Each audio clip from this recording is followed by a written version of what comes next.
இன்றைக்கி நம்ம ஸ்டாஃபோர்ட் கேம்பிட்லேருந்து ஒரு ட்ராப் வந்து பார்க்க போகிறோம். இந்த ட்ராப் வந்து பார்த்திங்கன்னா ஸ்டாஃபோர்ட் கேம்பிட்டோட மெயின் ட்ராப்பு. இது வந்து பிளாக் வந்து ஒயிட்டை வின் பண்ணக்கூடிய ஒரு ட்ராப்பு. ஸோ இந்த ட்ராப்பை பார்க்குறதுக்கு முன்னாடி நம்ம ஏற்கனவே நிறைய ட்ராப்ஸ் நம்ம சேனலில் போட்டிருக்கோம். அதெல்லாம் பிடிச்சிருக்கு அப்படின்னு நினச்சிங்கனாக்கா இந்த வீடியோக்கு இப்போவே ஒரு லைக் போடுங்க. இப்போ நம்ம ட்ராப்பை ஸ்டார்ட் பண்ணிடலாம்.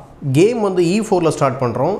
E5 கிங்ஸ் பான் ஓப்பனிங், நைட் F3 பான் அட்டாக் பண்ணுறாங்க. பட் யூஸ்வலாக நம்ம நைட் C6 பார்த்துட்டு இருக்கோம் இத்தனை நாள். பட் இன்றைக்கி நம்ம வந்து பெட்டர் ஆஃப் டிஃபென்ஸ் வந்து பார்க்க போகிறோம். பெட்டர் ஆஃப் டிஃபென்ஸ்ன்றது கிங் சைட் நைட்டை வந்து டெவலப் பண்ணி அவங்க கவுண்டர் அட்டாக் பண்ணுறது. இங்கே ஒயிட் என்ன பண்ணுவாங்க அப்படின்னா ஜென்ரலாக இந்த பானை வந்து கேப்சர் பண்ணுவாங்க.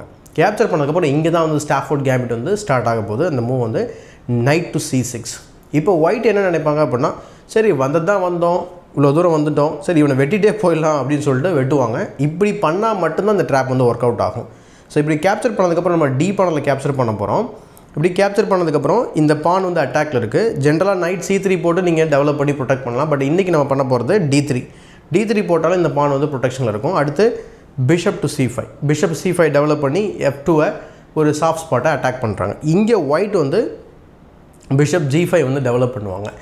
இந்த ட்ராப்பில் இருக்கக்கூடிய ஐடியா கிட்டத்தட்ட நம்ம வந்து லிகால்ஸ் மேட்டிங் பேட்டர்னில் இருக்கக்கூடிய ஒரு சேம் ஐடியா தான் இது. ஸோ இங்கே தான் அந்த ப்ரில்லியன்ட் மூவ் வந்து பிளாக் வந்து பண்ண போகிறாங்க. Knight takes E5 brilliant queen sacrifice. இப்போது அகெயின் க்ரீடியாக வந்து இந்த குயின் அப்படி வெட்டினாங்க அப்படின்னு சொன்னாக்கா நம்ம சிம்பிளாக பிஷப் டேக்ஸ் F2 செக் விளையாடலாம். அண்டு கிங்குக்கு ஒரே மூவ் தான் இருக்குது. இப்படி வச்சதுக்கப்புறம் நீங்கள் பிஷப்பை வந்து G4ல் போட்டு இந்த மாதிரி செக்மேட் பண்ணிடலாம். ஸோ இந்த ட்ராப் பிடிச்சிருந்தா இந்த வீடியோக்கு ஒரு லைக் போடுங்க. மறக்காமல் தமிழ் செஸ் சேனலை சப்ஸ்கிரைப் பண்ணி வச்சுக்கோங்க. இதே போல் சீரியஸ் ஆஃப் நிறைய ட்ராப்ஸ் வந்து நம்ம வந்து போட போகிறோம். ஸோ மறக்காமல் சேனலை மற்றவங்களுக்கு ஷேர் பண்ணுங்கள்.